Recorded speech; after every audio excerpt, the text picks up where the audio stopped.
Mas você tá meio murcho, né, Arnaldo? Tô nada, já foi maior, né? Bom, não, tá bom, cara. 80, de 68 para 81 quilos não tá bom? Mas tá quantos anos, Arnaldo? 5, 7. Ah, tá bom pra caramba. Pô, você é louco. A molecada lá na academia fala, tiozão, quero ficar assim a hora que eu tiver velho. Gente, ó, compartilha esse vídeo, curte, vocês têm que curtir o vídeo, porque se não curtir, não entrega pra mais pessoas. Você quer dizer que 80% das pessoas que assistem meu vídeo não estão inscritas no canal, Arnaldo? Não se inscreveram? Não se inscreve. Você tá inscrito no canal, pelo menos? Eu acho que eu tô inscrito, eu tô vendo o canal, cara. Você se inscreveu lá?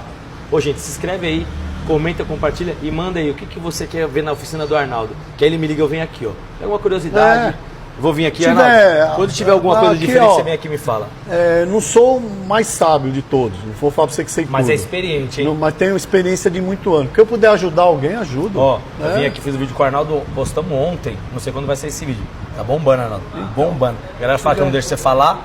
Não deixa, você não deixa falar. Eu sou Só ele quer falar.